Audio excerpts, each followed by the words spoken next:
कि इस पाप की दुनिया से और कहीं ले चल। अभी कहाँ चले? ठिकाने का भी तो मालूम होना चाहिए ना कि और कहाँ चलने का है। ये तो हो गई पाप की दुनिया। इस दुनिया को ही कहेंगे पाप की दुनिया। पाप की दुनिया कोई और नहीं है, जिसमें अभी है इसको कहा ही जाएगा पाप की दुनिया। पाप से ही दुख होता है, इसीलिए इसको कहा ही जाएगा दुख की दुनिया, अशांति की दुनिया। तभी तो आज हमारी दुनिया में विश्व शांति, वर्ल्ड पीस ये चाहते हैं ना। हाँ, देखो ये वर्ल्ड पीस का अक्षर भी तो इधर है भाई। वर्ल्ड पीस होनी चाहिए, विश्व शांति होनी चाहिए। तभी तो विश्व शांति के लिए यहाँ धर्म सम्मेलन आदि आदि कई ये सब उपाय करते हैं। तो उसकी माना हमारी विश्व अशांत है, उसका मतलब है विश्व अशांत और दुखी है। तो विश्व हो गई नहीं सारी, तो उसको ही तो कहेंगे नहीं पाप की दुनिया। तो अभी कहते हैं पाप की दुनिया से और कहीं ले चल। अभी किधर चले? हाँ, और ठिकाने का भी तो मालूम होना चाहिए कि और कौन सा ठिकाना है जहाँ सुख और शांति है। तो कहीं जो समझते हैं कि कोई दुनिया स्वर्ग या कोई ऐसी दुनियाएं है जहाँ जाना है सुख शांति में, नहीं। सुख और शांति को भी इस दुनिया में आना है, लेकिन आए कैसे वो समझने की बात है कि वो कैसे बने। बनना इस दुनिया में है, दुनिया ये एक ही है, बाकी इस दुनिया का परिवर्तन होने का है। तो परिवर्तन कैसे आवे उसके उपाय का नॉलेज होना चाहिए। तो वो बैठ कर करके परमात्मा अभी समझाते हैं, क्योंकि ये हमारे पास जो समझ है वो समझ कोई हमारी कल्पना नहीं है या अपनी मन की कल्पनाएं से नहीं समझी हुई बात है। ये तो जो जानी जाननहार सर्व समर्थ, जिसको निराकार परमपिता परमात्मा कहा जाता है और जिसको ही ज्ञान का सागर कहा जाता है, वो बैठ कर करके अभी समझा रहे हैं। तो वो समझाते हैं कि किस कारण से तुम्हारे पास दुख शांति भी आई है। ऐसे नहीं ये सदाई कोई दुनिया दुख शांति की है, दुख शांति भी इस दुनिया में आई है। अभी फिर आई चीज को फिर लौटाओ। हाँ, अभी उसको कैसे लौटाओ, फिर सुख शांति को लाओ, उसका बैठ करके उपाय समझाते हैं कि ये हुआ है तुम्हारे पाप कर्म से। दुख जो हुआ है वो तुम्हारे पाप कर्म से हुआ है, और पाप तुमसे हुआ है विकारों के कारण। अभी विकारों को नष्ट करो तो पाप होना बंद हो जाएगा, और पाप न होने से फिर दुख नहीं होगा। तो दुख और अशांति को अगर मिटाना है तो खाली सम्मेलन या और कोई उपाय करने से नहीं होगा। जब तक इन विकारों को नाश नहीं किया गया है, तब तक हमारे पाप कर्म बंद नहीं होंगे, और जब तक वो हमारे पाप कर्म बंद नहीं हुए हैं तब तक हमारे पास सुख नहीं हो सकता है। तो हमारे पास सुख शांति आएगी तभी जब हम अपने कर्मों को स्वच्छ बनाएं। तो उसी स्वच्छ को कैसे बनाएं उसकी बैठ कर करके ये अभी शिक्षा बाप दे रहा है कि किस तरह से अपने कर्मों को स्वच्छ बनाओ। तो वो बनाएंगे तभी हमारी दुनिया जो है ना सुख और शांति वाली होंगी। तो अभी ये जो गीत में सुना ना ले चल, तो ले चलने का है कि अभी ये पाप की दुनिया से अथवा दुख से तो सब थके है ना। देखो थके है ना, कि थके नहीं हो कि पसंद है दुनिया ये बहुत थके हैं। तो अगर थके हो और चाहते हो कि हम सुख शांति की दुनिया अथवा सुख शांति में रहे, तो उसके लिए फिर हमको ये जो दुख शांति का कारण है उसको नाश करना पड़ेगा। इसीलिए कहता है परमात्मा भी अभी हमको मेरे को उसमें मदद करो, क्योंकि तुम्हारे कर्म के भ्रष्ट होने के कारण ही तो दुख शांति हुआ है ना। तो अगर तुम सुख शांति चाहते हो तो फिर अपने कर्मों को बदलाओ अभी। तो अभी उसमें फिर वो पुरुषार्थ करने का है ना, और उसी पुरुषार्थ करने के लिए कोई भी ऐसी डिफिकल्ट बात नहीं है। उसके लिए कोई साधन करना है, कोई क्रियाएं हैं, या कोई उसके लिए कुछ ऐसी बातें हैं जो हम कर न पा सके, ऐसी कोई भी बात नहीं है। सिर्फ थोड़ा समझना है कि हम जो भी सारा दिन अपने कर्म करते हैं उसी कर्मों को 5 विकारों के संग से न करें, उससे अपने को बचाते रहना है। इसीलिए अपने को सच सच वैष्णु रखना है, तो विकारों से वैष्णु रखने का है। वो कई वैष्णु रहते हैं ना, वो समझते हैं हम वैष्णु कुल के हैं, वो समझते हमारा कोई को कपड़ा न छुए, हम किसी ऐसा न हो, या कोई समझते हैं कि हाँ हम खान पान के वैष्णु हैं, परंतु वो तो ठीक, परंतु साथ जब तक विकारों का वैष्णुपन अर्थात विकारों को आत्मा छुए नहीं, ऐसा अपना परहेज रखने की, तो वो परहेजी हमको जो है ना वो ऊंचा उठाएंगे। इसीलिए अपना भी पुरुषार्थ है विकारों से वैष्णु अथवा विकारों का व्रत। वो जो व्रत भी रखते हैं ना, तो हमको सच सच व्रत किसका रखने का है? विकारों का। ये 5 ही विकार हैं जिसी से ही हम दुख उठाते हैं। इसीलिए अभी विकारों का व्रत, विकारों से वैष्णु, क्योंकि आत्मा को विकारों ने ही मैला बनाया है। तो वो मैल जो चरी है वो विकारों की चरी है, नहीं बाकी और कोई चीज की मैल थोड़ी है, ये विकारों की। तो अभी हमको स्वच्छ भी होना है, तो इस मैल को निकालना है। अभी उसी मैल के निकालने के लिए ये ज्ञान और योग है। उसको गंगा नहाने से या पानी में नहाने से कोई मैल वो विकारों की नहीं धोई जा सकती है।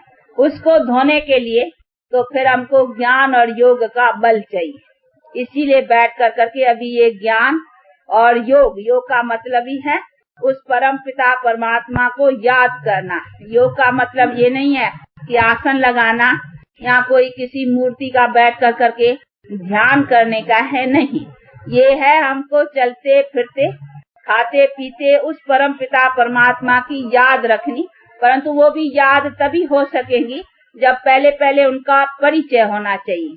पहली तो बात ये समझने की कि परमात्मा क्या है, क्योंकि परमात्मा कई जो समझते हैं कि सभी जो रूप है वो परमात्मा के हैं, परंतु नहीं।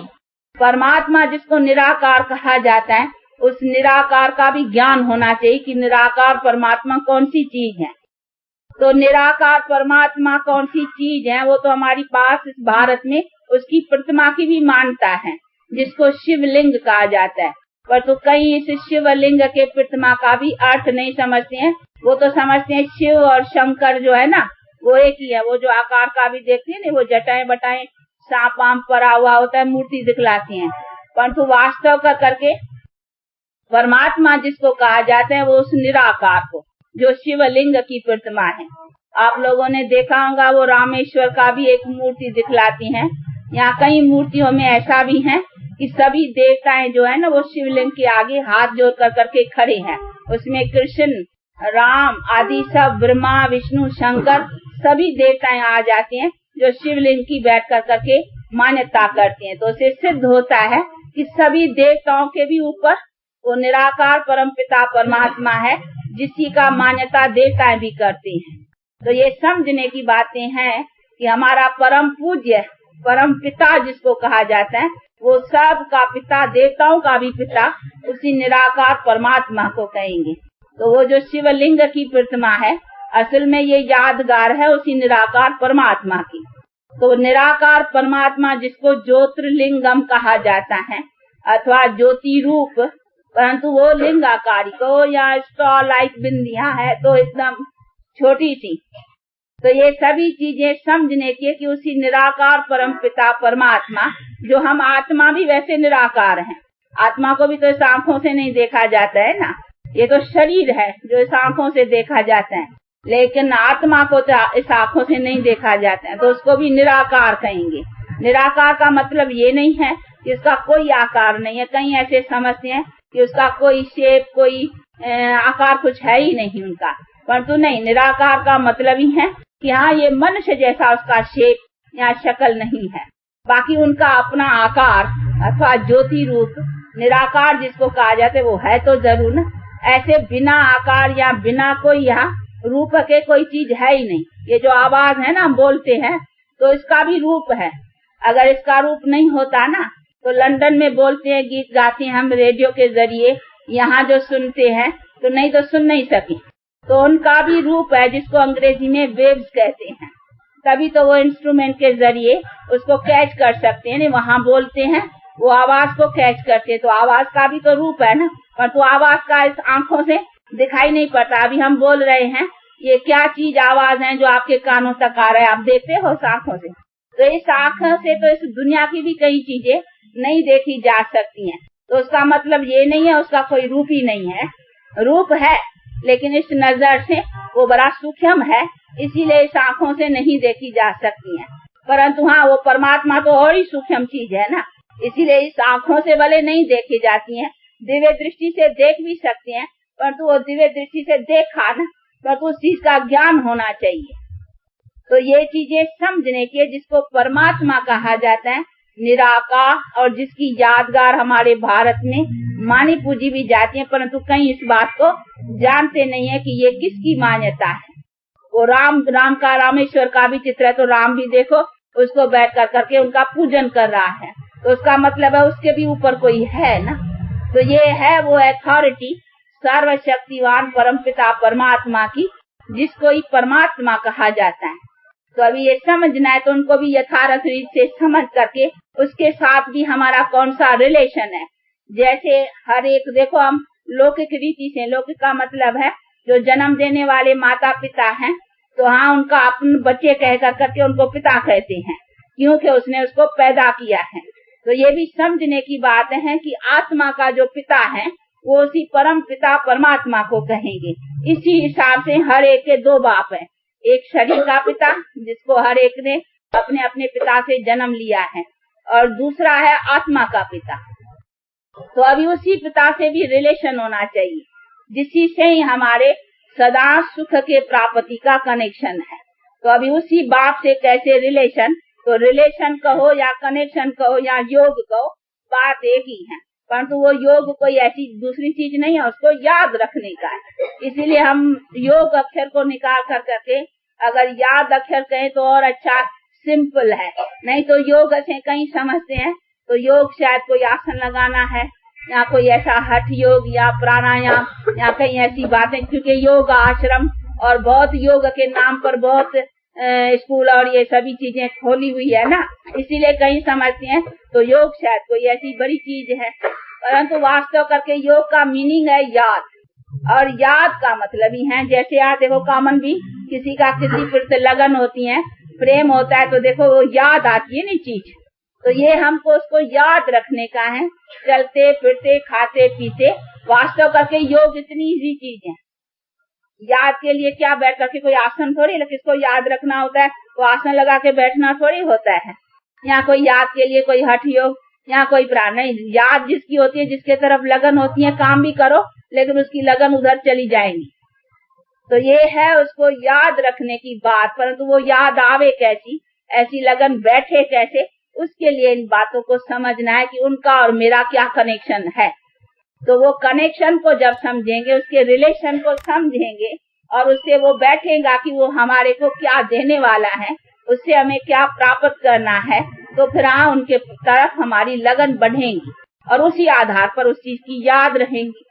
तो ये सभी चीजों को समझना है, और उसी याद रखने का भी क्या कारण है, क्यों हम उसको याद रखते हैं, उसका भी फरमान है।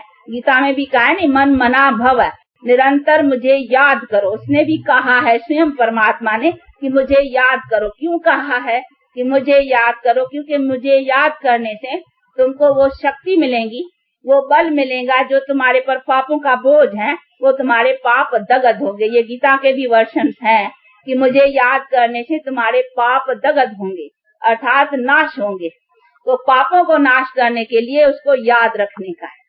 तो इसीलिए बात कहते हैं कि अभी ये एक तो मुझे जानो, समझो मेरा परिचय, मैं क्या हूँ, और फिर मुझे याद रखो, तो उससे तुम्हारे पाप भी नाश होंगे और तुम अपने कर्मों में श्रेष्ठ भी रहेंगे, दूसरा पर पवित्र भी रहो।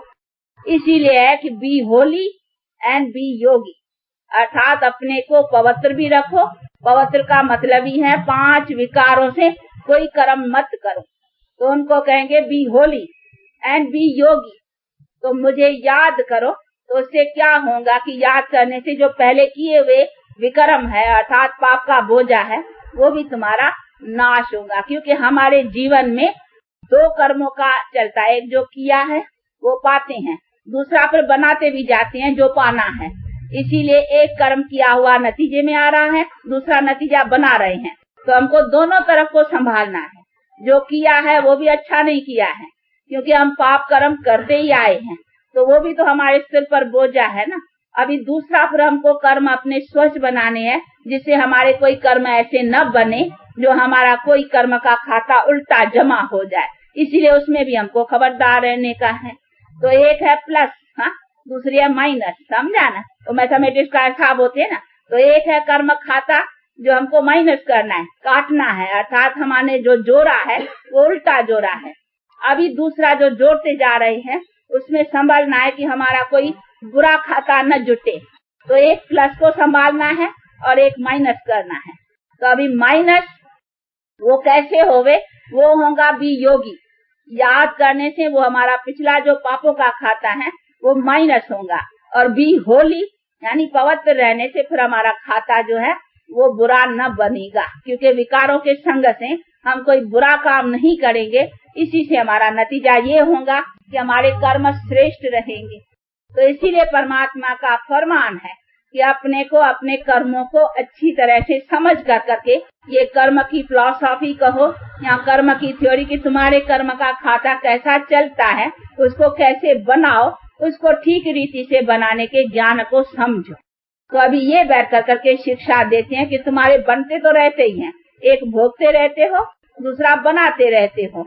तो क्यों नहीं तुम अपना कर्म को स्वच्छ बनाओ, जिसके आधार से तुम सदा सुख को प्राप्त करो। तो वो कैसे करो और किस तरीके से करो, उसका बैठ कर करके ये डिटेल्स समझाते हैं, जिसको फिर लेकर करके अपने को स्वच्छ रखने का है। तो ये सभी है चीजें जिसको बहुत अच्छी तरह से समझने का है, क्योंकि यहाँ कोई ये कॉमन सत्संग, यहाँ कॉमन कोई चीज नहीं है, बस आया 2 वचन सुना, यहाँ कोई दर्शन करना है, यहाँ कोई देखने की चीज है, यहाँ कोई दर्शन वर्शन की बात नहीं है। यहाँ तो है ये कॉलेज अथवा स्कूल, जैसे स्कूल कॉलेज में जाते हैं बच्चे तो पढ़ने जाएंगे ना, तब तो उस डिग्री को लेंगे। बाकी ऐसे नहीं है टीचर को देखने जाएंगे, यहाँ दर्शन करने जाएंगे, यहाँ देखेंगे, देखने से कोई डॉक्टर को देखने से कोई डॉक्टर थोड़ी हो जाएगा। हाँ, तो नहीं, पढ़ना होता, नॉलेज को समझ कर करके उस डिग्री को तभी प्राप्त करेंगे। तो ये भी पढ़ाई है, ये भी समझने की बात है। बाकी खाली देखने से तो कुछ, हाँ, देखने के लिए तो भगवान भी सामने हो जाए ना। तो भगवान में देखो, अर्जुन के सामने भगवान था ना गीता में। हाँ, गीता का जो ये बनाया हुआ है, तो उसके देखो अर्जुन के सामने भगवान था, लेकिन सामने होते भी फिर उसको ज्ञान देना पड़ा ना, भगवान को भी डायरेक्ट ज्ञान देना पड़ा, समझाना पड़ा। तब तो देखो सर्वशास्त्र शिरोमणि गीता, वो शास्त्र गीता जो बनी है वो वर्षन्स की बनी है ना, तो भगवान को भी वर्षन्स बोलना पड़ा ना, समझाना पड़ा। बाकी ऐसे नहीं अपने दर्शन से कहा तेरा बेड़ा पार है, नहीं, वो तो सारा सामने खड़ा था, खड़ा होते भी फिर भी उसको ज्ञान देना पड़ा ना। तो ज्ञान बिना गत नहीं है, ऐसे नहीं कहा जाता है दर्शन बिना गत नहीं है, ज्ञान बिना। तो ज्ञान चाहिए, ज्ञान का मतलब ये समझ। तो ये बातें समझने की हैं और समझ कर करके अपने प्रैक्टिकल लाइफ में लाने की बात है। तो वो प्रैक्टिकल में कैसे लाएं और प्रैक्टिकल उसकी प्रैक्टिस कैसे करें, ये सभी सिखाया जाता है। यहाँ परिवार के परिवार है, ऐसे नहीं है कि बस नहीं, परिकुटुंब के कुटुंब है, फैमिलीज के फैमिलीज हैं, जो अपना स्त्री पति बाल बच्चे सब अपनी जीवन को घर गृहस्थ में रह कर करके, और कैसे अपने गृहस्थ को आश्रम अथवा गृहस्थ को धर्म कहा भी जाता है, नहीं, गृहस्थ धर्म, गृहस्थ आश्रम, लेकिन अभी आश्रम कहाँ है अभी धर्म कहाँ है। अभी तो अगर गृहस्थ को कहा जाए ना अधर्म तो कह सकते हैं, क्योंकि विकारों का है ना। तो ये चीजें समझने की कि हमारी जो प्राचीन गृहस्थ आश्रम की प्रवृत्ति थी वो कैसे बने, उसी चीज को बनाया जाता है। तो उसके लिए ये सभी बातें समझने की है और समझ कर करके प्रैक्टिकल उसी चीज को कैसे लाना है लाइफ में, वो लाइफ बनाने की बातें हैं। बाकी यहाँ कोई कॉमन तरह से आया, 2 वचन सुना या कुछ देखा, उससे कोई लाभ की बात इसी तरीके से नहीं है। ये है स्कूल, इसको इसीलिए इसको नाम ही है ईश्वरीय विश्वविद्यालय। देखो बाहर बोर्ड पर भी है ना, तो ये विद्यालय है, परंतु किसका? ईश्वर का, क्योंकि यहाँ पढ़ाने वाला स्वयं परम पिता परमात्मा स्वयं पढ़ा रहा है। हम सब स्टूडेंट्स हैं, हमको पढ़ाने वाला वो निराकार है जो बैठ कर करके पढ़ाता है। और नॉलेज देता है कि कैसे हम अपने कर्म को, क्योंकि कर्म के गति को सवाए परमात्मा के और कोई समझा नहीं सकता है। मनुष्य तो सभी कर्म के चक्कर में है ना, वो तो सभी कर्म के भोग में है। इसीलिए जो कर्म अकर्म विकर्म से अलग है ना, वही तो समझा सकेगा लेकिन कर्म की गति क्या है।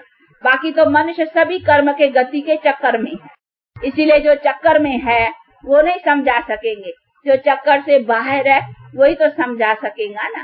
तो इसीलिए वो बाप जो कर्म के गति से बाहर है वो कभी न दुर्गति में आता है न उनको सदगति चाहिए, वो तो सदगति और दुर्गति से अलग है। बाकी हम मनुष्य दुर्गति में भी आए हैं, देखो पाप की दुनिया, तो देखो हम पाप में आ गए हैं ना। अभी हमको फिर पुण्य आत्मा बन करके और सदगति को प्राप्त करना है, तो सदगति क्या है वो भी तो समझना है ना। तो ये सभी चीजें को समझना है कि सदगति भी जीवन में है, ऐसे नहीं जीवन से बाहर है। जैसे कहीं समझते हैं ज्योति ज्योत समाना है, यहाँ कहाँ हमको जा करके बैठ जाना है, नहीं, दुनिया यही है, इधर ही आना है। परंतु वो दुनिया सदगति की थी, अभी ये दुनिया है दुर्गति की। इसीलिए गीतों में भी देखो आते हैं, अभी ले चल, अर्थात हमको अभी उसी दुनिया में अथवा उस दुनिया को अभी ले आ जिस दुनिया में हम सदा सुखी थे। तो दुनिया थी, सुख की भी दुनिया है, ऐसे नहीं है कि सुख कोई ज्योति ज्योत समाने में है, नहीं, सुख की भी दुनिया थी जैसे दुख की दुनिया है। तो हमारे जीवन में हमको सुख था, और सुख ऐसा था जिसमें कभी कोई दुख नहीं था, जिसको ये कहते हैं कि एवर हेल्दी, एवर वेल्दी और एवर हैप्पी। क्योंकि कई बेचारे ये भी नहीं समझते हैं कि सुख हमको हो भी कैसे सकता है। सुख और दुख का भी अर्थ समझना चाहिए, हमको दुख क्यों है जीवन में। आज हमारे जीवन में अगर रोग नहीं होता, हमारे संसार में अकाले मृत्यु नहीं होता, निर्धनता नहीं होती, ये लड़ाई झगड़े नहीं होते, फिर तो संसार अच्छा है ना। हा?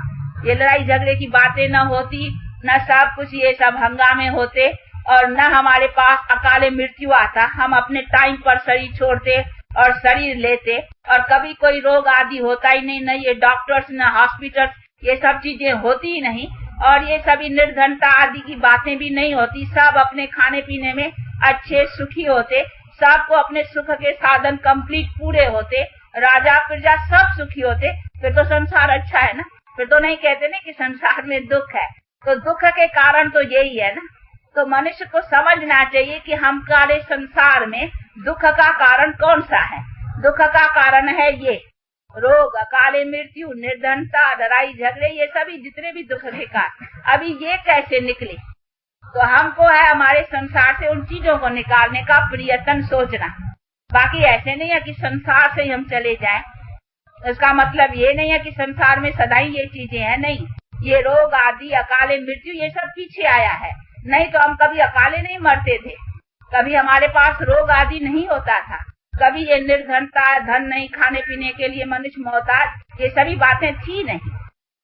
हमारी प्रकृति पूरी दासी थी, हमको सब सुख के, कभी ये अर्थक्वेक्स नहीं होती थी, कभी ये फ्लड्स नहीं होता था, ये सभी बातें होती नहीं थी। लेकिन आज सब कुछ होता है। मनुष्य को हर चीज से अभी दुख हो रहा है। क्यों दुख हो रहा है? क्योंकि मनुष्य कर्म भ्रष्ट है ना। तो हमको समझना चाहिए तो हमारे दुख के कारण कौन से हैं, तो ये भी चीजें समझने नहीं। बाकी ऐसे नहीं खाली दुख सुख, पर तो समझना चाहिए दुख होता ही क्यों है और किस कारणों से दुख है। तो दुख है इसी कारण से। अगर ये चीजें हमारी दुनिया में नहीं होती, हम अपने मरने जीने में भी समर्थ होते। जैसे सांप होता है ना, एक खाल उतारता है, दूसरी खाल लेता है। जैसे टाइम पर हम कपड़े पुराने उतारते हैं, नए पहनते हैं, तो हमारे शरीर उतारने पहनने का हमारे में बल था। बाल, युवा, वृद्ध जब स्टेज पूरी होती थी तो हम टाइम पर अपने शरीर को अपने आप छोड़ते थे और नया शरीर लेते थे। लेकिन आज नहीं है, अभी बैठे हैं, हाँ अभी अभी मर गया, हाँ कोई ऐसा एक्सीडेंट हो जाते, कई ये सभी अकाले मृत्यु होते ही है ना। तो बाप कहते हैं ये तुम्हारा जीवन है तुम्हारे पास, लेकिन जीवन के सुख के साधन तुम्हारे पास नहीं है, क्योंकि तुमने अपने कर्मों से वो साधन को भ्रष्ट बना दिया है। इसीलिए बाप कहते हैं अभी अपने कर्म को श्रेष्ठ करो, तो फिर तुम्हारे जीवन में सदा सुख रहेंगे। तो वो कैसे रहे उसका बेहतर करके तरीका समझा। तो अभी इसी बातों को तो प्रैक्टिकल समझना है, और प्रैक्टिकल उसके प्रैक्टिस में आकर करके अभी उसका क्या उपाय करना है, वो सभी बातें समझ करके अपने जीवन में लाने हैं।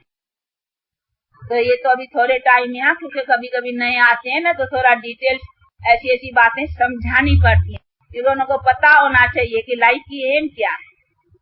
परंतु उसके लिए फिर भी कहेंगे कुछ टाइम दे करके आकर के सुनेंगे, समझेंगे तो अच्छी तरह से समझ सके। अच्छा, 2 मिनट साइलेंस अभी टाइम।